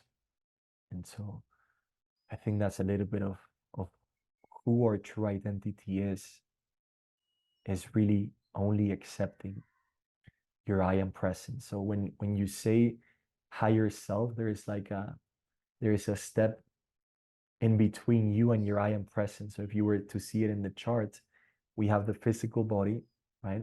And then our higher self is sometimes called our guardian angel, the Christ self, right? The higher self. is the communicator between us and the physical body, because the I am presence, which is even a step above, which is this the radiance, the perfection of God in us, it's so powerful. It has so much energy that we need, in a way, a mediator between the I am presence and us in the physical body. And so the journey of the true self is really accepting over and over again and placing our attention in that I am presence. So I want you to imagine that you could speak to this I am presence, to your Father that has limitless love and abundance and money, and it is waiting for you to call him into action. Because here's the most beautiful key, Mark. God cannot act in your world if you don't consciously set it into action. You have free will. If you want God to act in your world to create perfection, it cannot act if you don't do it yourself consciously. That's an amazing law that we need to realize. Like, if we want more miracles, more abundance, love, or prosperity in our lives, we need to consciously go to work and set into action this law. And to call God into action, we need to call it and really bring it there. Do you have any questions for the a little bit explanation of the true self? I'll finish with the words saying that the true self is unconditional divine love, which is unity. And literally anything that comes into your consciousness, in your thinking or feeling world, that is not that, is the ego, judgment, rejection, separation, lack, scarcity, feeling guilty, feeling shameful, feeling, you know, uh, not humble. Uh, all of these things are the patterns of the mind. And we need to remember, right? We can all differentiate when a feeling or a thought comes from our true self and love, or when it comes from the small self, from the ego. We can all do this. We just need to be more conscious and present about it to set ourselves free, our true self. The avenues for where we could take this are limitless, and that's why I'm so passionate about building a platform to be able to host just various conscious individuals to come into the space and to tell their story, because that's how we're impacted through the stories. I've been working with Jay Griff and his brand, so I want to see exactly if it aligns, if I can do some documentation of like future retreats. I think we talked about this before, and continuing to help elevate the way influence is brought to the people.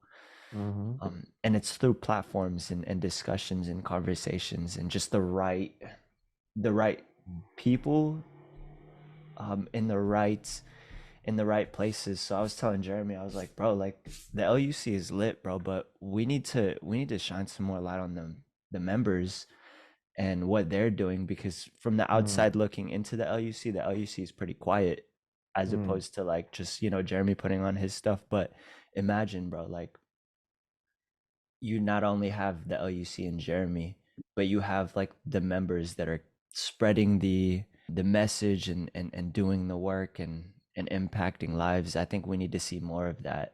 And if we can put all like our collective minds into figuring out how a way to kind of like break the internet in a way and just and bring this information to the people, that's, I mean, you're looking at impact that we probably can't even fathom right now, because it's just so exponential.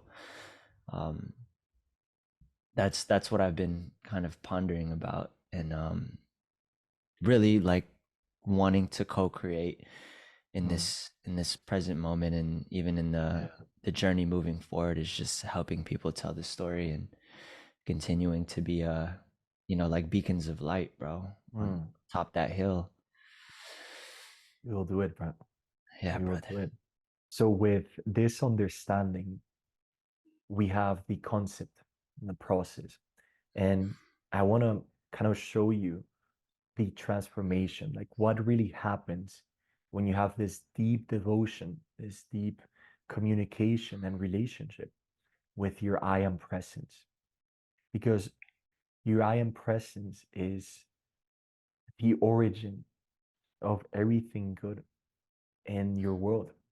And the beautiful thing is, you don't need to kind of just pray and hope and wish to your I am presence as the, as the concept of God that some of us grew up with, but you can know that the presence of God in you is one with you. You are one with it, meaning that you can claim that power and use it constructively to create anything you want. And it's really, really practical and amazing. Thinking about some of the results that it's created for my life, and then I'm super curious, Mark, to also just hear your story, hear your results with your I am presence. A lot of these things are priceless. A lot of these Yeah. results, they really go beyond the typical health, wealth, and relationships. It's such a divine connection that makes everything like HD, like so much better. It's a 4K. feeling that I'm trying to explain into the camera and into words, but you just feel so protected, so safe, so powerful. Like you feel like you're walking the light and you're walking your truth. And at the same time, you also feel extremely powerful and aligned, and you really get to transcend those old lingering fears of the mind of, can I even do this? Or like, what if this or what if that? That doesn't exist in this new reality. You really get to take this deep devotion, this deep relationship to your I am presence to the point where those fears don't even come into your consciousness because they're gone. You're so connected to your true identity that peace gets to be reestablished as the baseline of your life. So that means that in my own experience through that process of purification, the habits, and then having this last beautiful step that was missing, it's as almost as if I can wake up in my life and I do my decrees and I speak to the I am presence and I do my protection decrees and my purification decrees. And then it seems that I'm just going through the day like it really doesn't matter what happens. There is this ultimate emotional and mental mastery inside of me that doesn't allow the ego to take over. So 5 years ago, my ego was like the biggest monster of my life, and I was so afraid of it. And today, because of all of this power that's been developed within me and knowing that I am one with God in me, imagine waking up and feeling and knowing in the core of your being that you are royalty, that you're literally a prince or a princess of power, that you've been given the same gift of the Creator. How would you live your life? How would you act? How would you feel? What would you give to the world? And so when I started asking myself these questions, I realized how small I was playing and how much my ego and my small self was limiting me. And every day I've pushed and I've pushed and I've seek this deeper embodiment. It is not enough to know these concepts mentally. I needed to experience them. I needed to feel them in my being, and I did. And so what's really happened as a result of that is what I call permanent peace of mind, permanent peace in my heart, permanent wholeness inside me. Permanent wholeness means no inner critic or different voices telling me different thoughts or opinions or resistance. And so when I close my eyes and I open my heart and I want to materialize something, or I want to achieve a goal that is going to bring me fulfillment, but at the same time impact or more wealth and abundance, there isn't anything inside me. There isn't any feeling, any thought inside me that is telling me, you can't do that, JP. And before it was like that 24/7. I kind of started the podcast with that little story, but it's so beautiful to go so deeply into your I am presence that you know how much power you have. And I've used that power to start visualizing every single day my reality, what I want in a beautiful, perfect body and relationships and everything. And in a matter of 4 weeks, in terms of money and abundance in my business, I went from one client to being fully sold out with 7 clients and having multiple calls booked. And I spent 2 years working hard and hustling and grinding and waking up super early to work on my marketing strategy, to work on my leads strategy, because I'm also an entrepreneur. I need to, my biggest desire and mission is to bring this into the world and scale it, hundreds and thousands of people around the world, to create conscious human beings, awakened leaders that are walking in the light. And so when I really tapped into this God power, this God self in me, it was almost like I took off on a private jet and I stopped operating on the old laws of creation, of reality. And I got to step up into this new power that was in front of me the whole time. And it truly allowed me to see that truth that I can really bring into my reality anything I want. It doesn't matter how much trauma I had when I was growing up. It doesn't matter my background. It doesn't matter, because when you know who you are, when you know the laws of your being, you understand that true abundance and wealth is right here. Because with this, you can command and attract anything that you want, as long as you place firmly your attention and you put that feeling of gratitude in it. And that's why we need to purify ourselves first. Because if not, the ego is going to come in and it's not going to allow you. It's going to tell you you can't do this or that. So when you can really connect to the I am present and go through the purification process, insane manifestations and miracles come in. And I think one of the biggest blessings for me has been able to find my real purpose in life. It took me so long of feeling empty and unfulfilled, being able to find my true calling and doing this, what we're doing together, right, Mark? And then to be able to get paid abundantly to do what I love, and to know that I'm changing on such a deep level other brothers and sisters, like, really makes me emotional. Greatest gift in the universe. I truly feel already like a billionaire. Yeah. It's like words can describe how amazing that is. And we all have that unique blueprint. We all have this perfect calling, this perfect spot where we fit in, and we can take off on a jet, we can take off on a plane and go anywhere and do anything that we want. And it all comes back to mastering the outer self. And so that alignment with the purpose, getting paid abundantly, being able to host in-person events, write a book, kind of just having the courage to record this podcast, or to create content, to create YouTube videos of just sharing all of the stories and the lessons that I've learned, and being able to feel good inside my own skin, like being able to be able to sit with myself when no one is watching and know that I am fulfilled, know that I am at peace. It is priceless. And yeah, I think that, the physical health is there. It's amazing when you go through the purification process. You really don't get sick. You have an insane immune system, so all of those physical impurities are gone.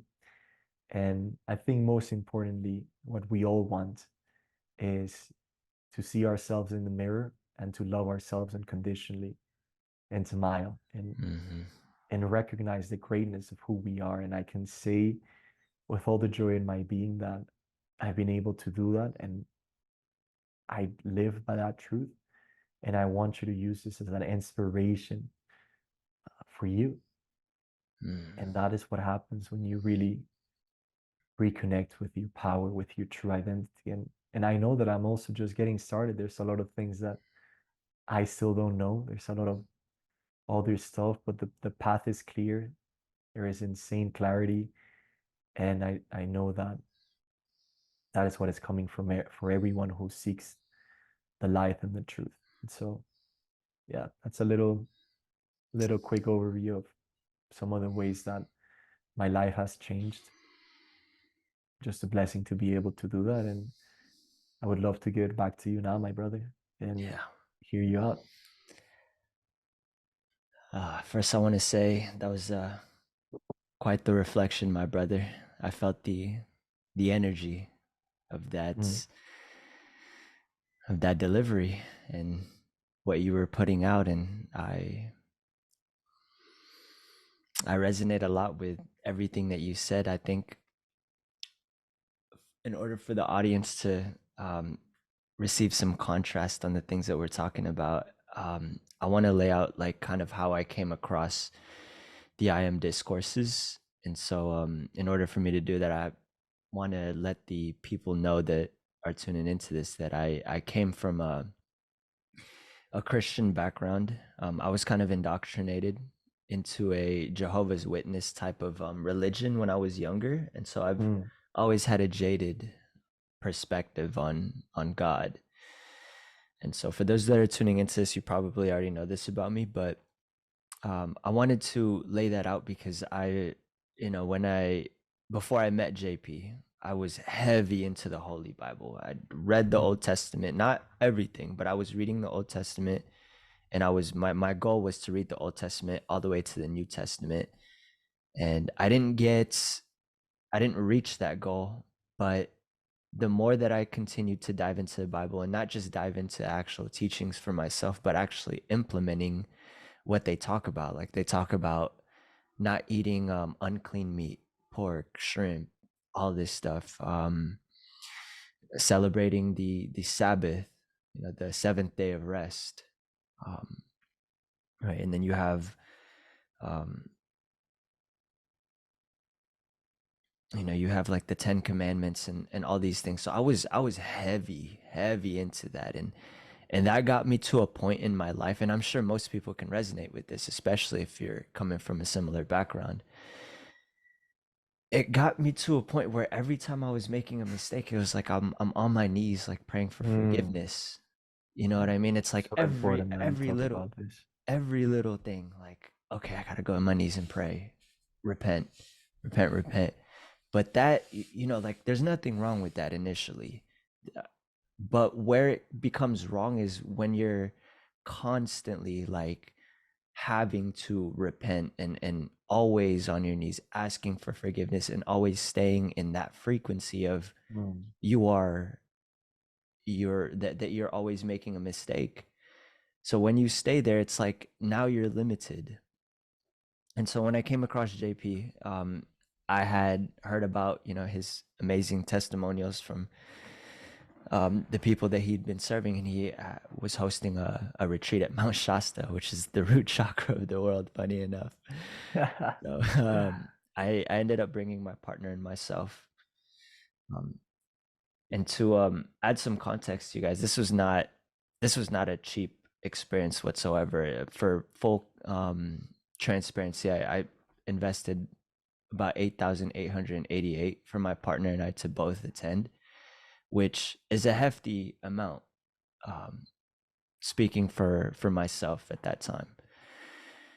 So the conviction that I had with everything that JP was laying out, like, that saying of like, put your money where your mouth is, right? I had that belief. And then so when I got into the retreat, I was, introduced to the I am discourses, the teachings of the ascended masters. And at first, dude, it rocked it rocked everything that I knew about God, knew about spirituality, Yeah. and it that resistance came up of like, wait a minute, Yes. like ascended masters, like, but Jesus is God. Yeah. Jesus the only one true Son of God.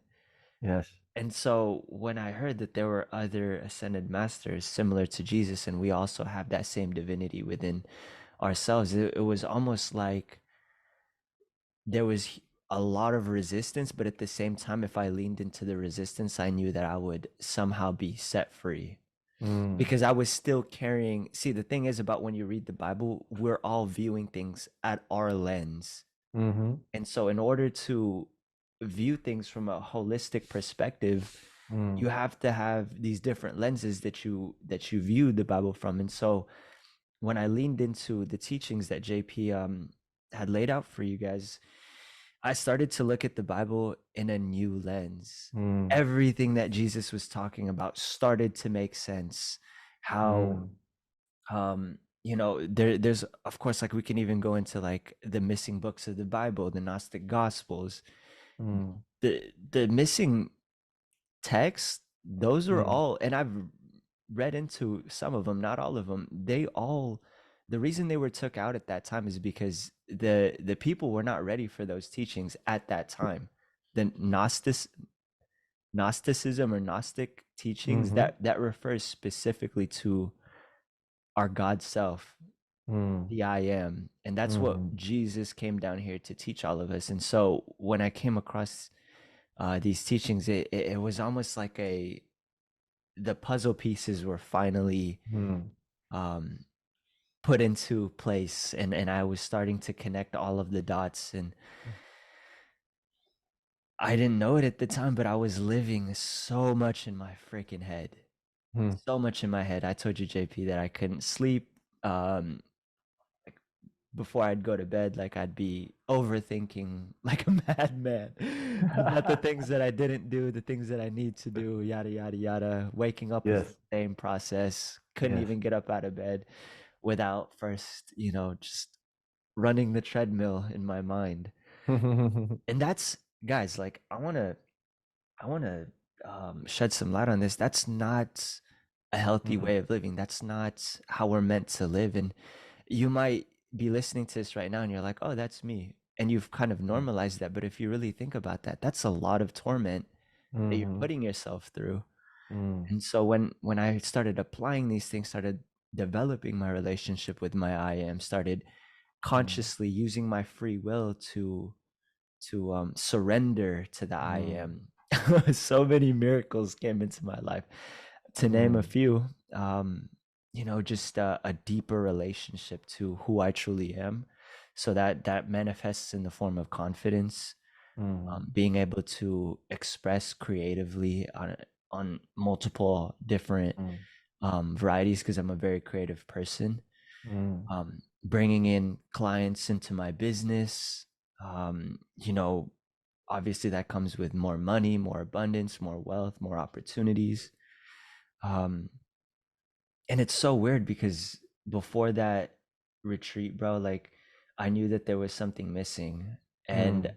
I knew that I was abundant. I had placed myself in a very good position, speaking in terms of like the financial markets, crypto, Mm-hmm. stocks, different investment allocations, but I didn't accept abundance yet.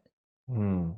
And the reason that I know this is because I wasn't able to see that the true sign of abundance is not just what you can receive, but what you can actually give. And so the fact that I was still clinging on to some of the money that I'd set aside as like emergency funds, and I was clinging so hard onto it, even though that I was like, freaking dude, I already had like over 50,000 invested into other assets. It was like I was still living from lack. And so when I finally accepted that abundance, it was like I ended up like tripling tripling how much I could invest and how much, like, all these things, and just bringing in so much more um prosperity into my life. And this is just a small sample of what I've been Yeah. able to witness. How long ago was Mount Shasta? That was a few months Three ago. 3 months ago. Yeah, bro. Three and a half months. in 3 months, like I've brought in so much like prosperity into my life. Mm, So much peace. Like I'm able to actually sleep and wake up feeling mm. rested, feeling like I don't have to, you know, go to the drawing boards in my mind. And Feeling like your true self. yeah, Tell them about the piercing that you took off too. yeah. So during our time in Mount Shasta, we got to spend some time in a pyramid in Mount Shasta that was built in the backyard of another man's property. And so I felt very called because he had mentioned that we shouldn't. It's encouraged that we don't take any like metals with us because that energy that we're sitting in the pyramid, it can leach onto the metal instead of leaching on into our energy, into our physical bodies. And so I had been I had had nose piercings for the longest time, and one of the main reasons why I got those nose piercings was really just a um, I would trace it back to just wanting to change or alter my appearance because I didn't fully accept how I looked. And so when I heard that um, it's encouraged to let go of these metals, I just felt this calling inside of me to let go. And it's the little things, guys. It's like you wouldn't think to, oh, like it's a piercing, small thing, right? But to me, like it meant everything because now I can truly accept who I am, how I looked, how I felt. Mm, Um, and I didn't need to adorn myself in the way that I was at the time in order to feel accepted or to feel, um, like, as you were saying, safe in my skin. mm, Um, so it's just a very beautiful, mm, empowering moment, and mm, one of the best feelings that I've received so far. I'm continuing to cultivate my relationship to the I am, is just you feel so much bliss. Like mm, I've spent a lot of time in my risings, just taking going on a walk, doing those decrees, mm, um, and I just I can look up at the sun and feel so much peace and gratitude, mm, and trust that I am mm, exactly where I need to be and that I'm moving in the direction that God has mapped out for me. Um, and that level of surrender is life changing, to say the least. It's life changing. mm. Um, and so those are a few of my experiences. I know It's that there will be beautiful. plenty more, and I'm still, of course, learning. I'm still continuing to develop. I'm by no means like a master at this. I'm still educating myself.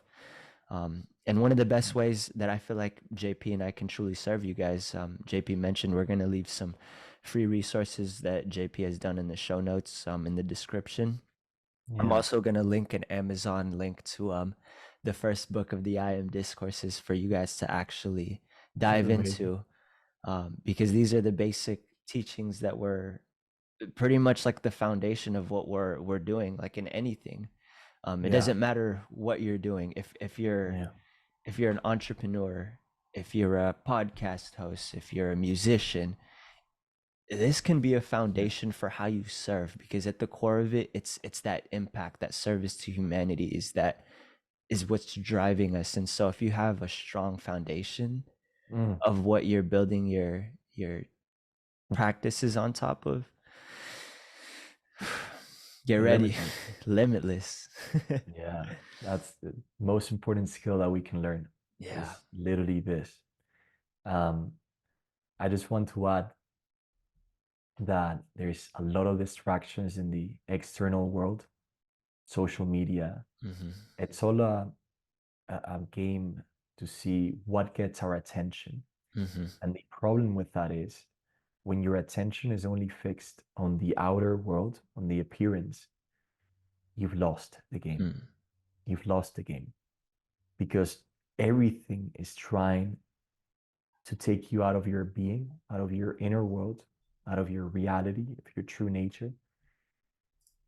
And everything is trying to kind of pull you into their directions, Yeah. including your own mind. So a lot of people have already learned this about social media, about mindlessly scrolling. That's where your attention is. But Yeah. the final boss or the only thing we really need to do is we need to become like ninjas. We need to take very seriously this work, because it's the most important work in the world, to be able to live as our true selves and live authentically. There isn't a greater gift in life than to live authentically, to really embody that power and to serve the world and To receive all of the abundance and the money as a byproduct. yeah. That's the most important piece of the puzzle. And so I want to tell you this because it's so important for your attention to be focused not only on your I am presence, but on your own formulas. Like, cut cords with all of these distractions and attention seeking mechanisms, and place back your attention on the truth of your being.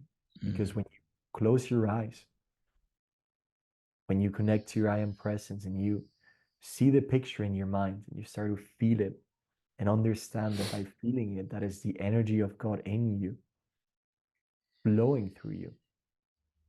That is how we really create heaven on earth.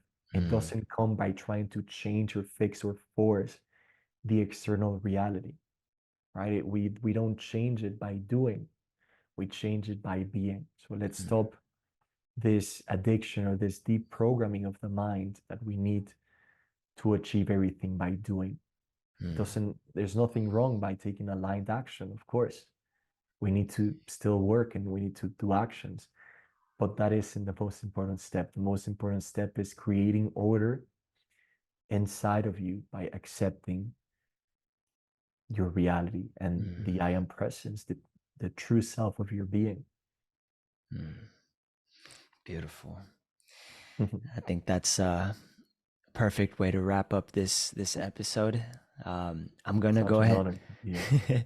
I'm gonna go ahead and link all of JP's social medias in the description as well, so that you guys can connect with JP, see what he's about, all of the amazing resources that he has available for us to tap into and continue, or start even to walk the path of the light. And uh, this was a very